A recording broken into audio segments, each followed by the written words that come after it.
Wreckage.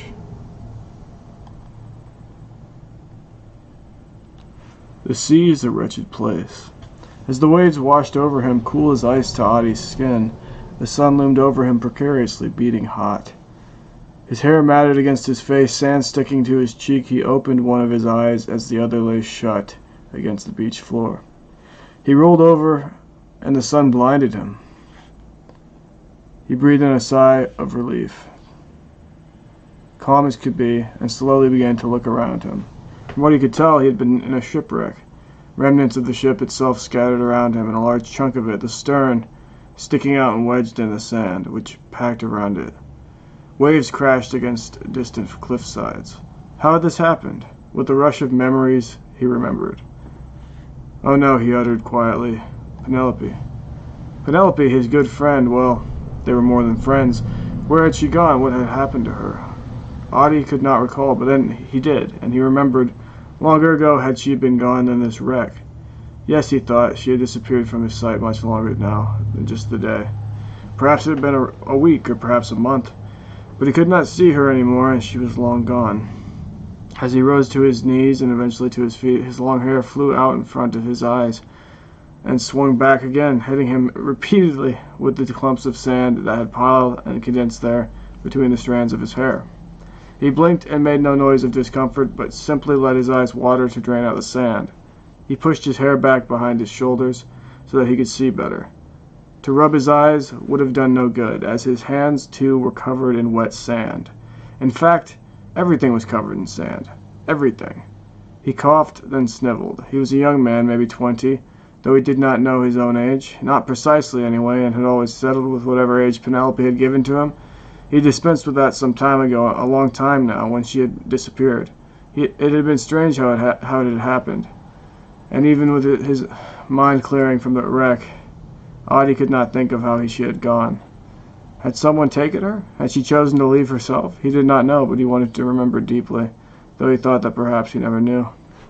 By the time the waves had pulled out into the ocean, and the moon had begun to shine, Audie had already created a campfire beneath a caveat in between some of the wreckage, as it had been a large ship. It burned hot and kept him warm enough, though he was quite naked, his clothes hanging on a rope he hung between the stern and a piece of the ship that was now indistinguishable from all the rest. He thought it might be the bow, but it was just a guess. It didn't matter. Nothing did. He clutched a knife, a bow, and a quiver of arrows he'd found throughout the wreckage, as they comforted him. His eyes closed halfway as he stared into the fire, his one hand gripping the other over top his knees, which were bent part way towards his torso. Despite his situation, he felt very little fear. Surprising for a man shipwrecked on an island, though fortunately not a desert island. He could hear the birds chirping and animals moving in the forest behind him.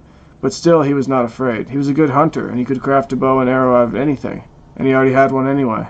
Tomorrow he would hunt and perhaps create fires large enough that someone might see him, if they cared to come find him. He knew that no one would be looking for him. Who was there to look for him? His family was dead, probably, and Penelope, he didn't even want to think of what might have happened to her, though he knew that there was no way to know. Parts of his memory were still a haze, and he could not remember why he had left her behind. Had he looked for her? He must have, he thought. He must have. Strangely, Audie thought to himself, strangely did the sea feel this night, and himself, as he felt himself nearly pulled by the moon, which manipulated the waves so fiercely.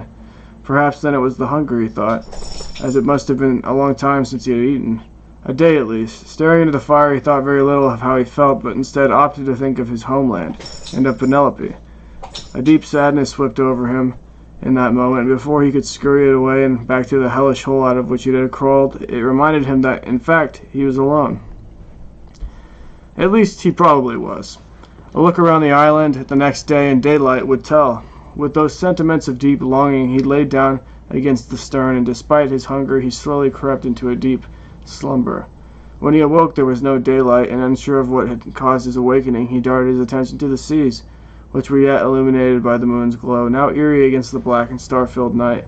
He looked up to it in awe, and for a moment his hunger subsided, and all he could do was stare into that deep place above, where only a god might understand. Or perhaps not, he thought again. Perhaps he could understand. Thoughts of Penelope filled his mind as the cool air began to nip at his bare skin. Perhaps that is how he dealt with the pain, by dwelling, and if not, that it was all he could muster, because the pain of this loss, it was too much for him. This fact was obvious to him, painfully so, and he did wish that night, more than anything else he could have wanted, to be more than what he was, and maybe yet he could be.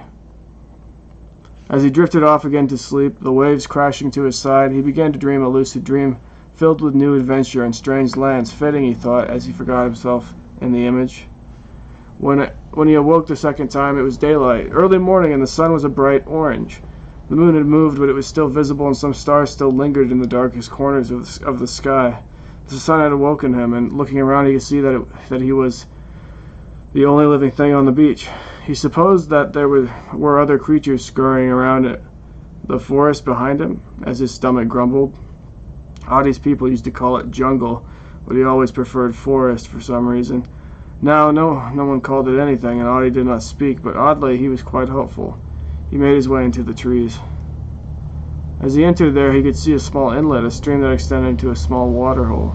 Well, perhaps it wasn't so small as Adi could hear, though he could not see the sound of a waterfall.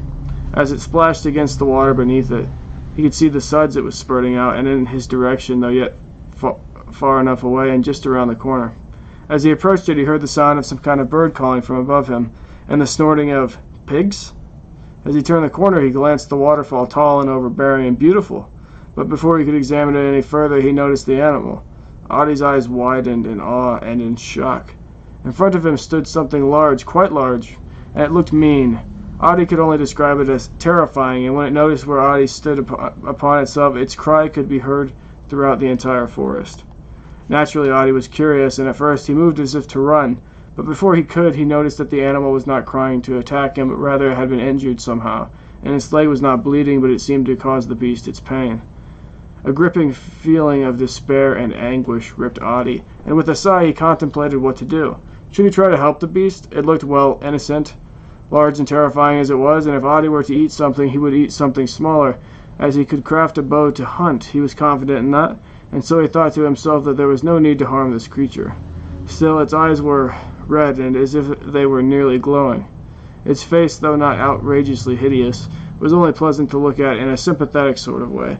Its body, massive. It had 4 legs thick as tree trunks, a head proportionate, and a tail that was strangely small and short by comparison. Adi wondered what this creature was called for a moment, but again it cried out in pain. Adi nodded to himself. He would have to examine the wound. Slowly he approached the beast, as again it cried out and shook the trees nearest it. Adi almost laughed at himself. How stupid was he really? Or perhaps he had lost enough, and he did not fear to lose himself any longer. He did not know, but the fear was still there, yet he wanted to help this animal. Deeply he wanted to, despite its appearance, and though he could not explain why, he found himself edging closer and closer towards it, easy, and one foot placed carefully in front of the other in a sort of crouched walk. He put out his hand about a meter away from its face, and then, when it cried out, he put his finger to his lips and said, and shushed it. It's all right, Adi said confidently, nodding. You're all right. It looked at him, but he could not tell what it might be feeling, or perhaps even thinking. Its red eye pierced him, and the fear gripped him, but despite this he kept on trying to calm it. Eventually he was successful, and the beast stopped its crying, and stared at him. Perhaps it stared a bit too intently for Adi's liking, but still, even with the fear he felt, he thought that it would not harm him. With this thought in mind, he approached, yet cautiously, and outreached his hand. It snorted its nose, large and round, and encompassing most of its face, but it did not or could not growl, and so Adi approached further and touched it. Its red eyes, intimidating as they were, opened wide and then closed. As Adi rubbed its nose, it began to breathe more deeply and relax itself. Adi said nothing, and when he was finished comforting it, he decided to craft a brace for the beast. Putting it on, however, proved to be difficult after he had gathered the necessary materials. He began approaching the beast, which eyed him warily. With the brace in hand, crafted simply with some kind of sturdy yet lean wood and string he had found, fortunately, from the wreckage on the beach, which stood a short distance from where he and the beast were, so he did not rush. Instead, he took his time and again, approaching the beast with caution, securely tied the brace around its leg. Fortunately, he had made it bigger than it had needed to be, and not smaller, and so he was able to tie it around its leg tightly, though not so tightly that it would hurt the beast. Sadly, it whimpered. Audie nodded to it in understanding and patted its stomach firmly with the palm of his hand. For the first time, to the creature, he spoke. He sighed. It's all right, girl. The creature whimpered again, and Audie looked into its eyes wherein tears began to form. Sadly, again, it began to cry. Audie nodded again. Tough girl, he said. Time to get you up. At first, he just gestured for it to move, but not understanding, the beast looked at him suspiciously. So Audie, shaking his head, pulled gently on the beast's back. It grunted at him, but it seemed to understand that Audie was trying to help. After a while, it understood what he was trying to do and tried to stand. With a small yelp of pain, it got up and then fell down. Audie spoke to it, encouraging it to stand once more, and it did and then fell. At this point, Audie was smiling a little. It was an amazing creature to him, trying as hard as it could to stand. The third time it tried, it did so successfully, and naturally keeping much of the weight off its damaged back leg, it began to walk forward slowly. Once the beast had stood, Audie, making sure first that it was comfortable enough with him, took a leap of faith and hopped onto its back. And though its initial reaction was to growl and move a bit, it soon grew comfortable with Audie, or comfortable enough. With a smile, Audie patted the monstrous beast on the head and gave her a name. Penelope, he said. With that, he and Penelope rode off. Admittedly, Audie thought to himself it was a strange name to choose, and perhaps he should have chosen a different name, but it felt right to him, despite its oddity. And despite the beast's appearance, somehow it simply reminded him of Penelope. Oddly, Audie thought of these things as the beast took him out of the forest and onto a road, narrow and made of dirt. He wondered where it led, and which direction he should go, but Penelope seemed to know her way somehow. Perhaps she had gone this way. It seemed like a long time had passed before Audie found himself in front of the city, though far off. He wondered in awe at its size, and from that great distance he could hear the birds that chirped in the trees alongside the road, where before there was simple grass. The land was lush, but the city was grand.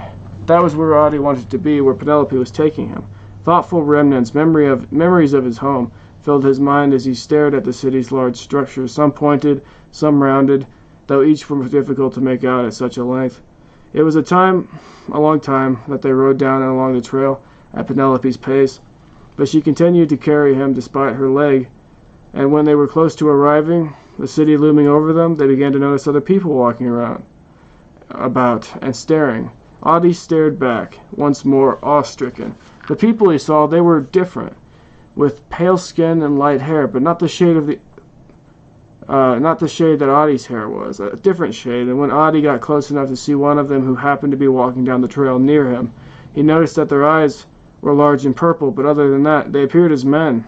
Surely, Audie thought, he and Penelope terrified them, and Audie thought to himself that he should be quite scared as well, but strangely he was not.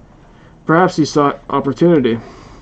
When he and Penelope grew even closer, just a bit, the roads turned from dirt to pavement, though he did not know what they were paved from. Something hard, something that made the stomping of Penelope's large feet click and clack a bit, making Audie wonder if she had claws. Without a thought about it, he approached the gate to the city, heavily guarded by these strange people, each draped in either golden or silver armor, shining bright in the sunlight overhead. Some stood on a couple turrets that stood on either side of the entrance, and there were a few on the ground, but for the most part, they were huddled at the center of the wall directly above the entranceway, and they stared in fear. All of a sudden, just after Audie had stopped to await their reply, one of them yelled down to him in a language he did not understand.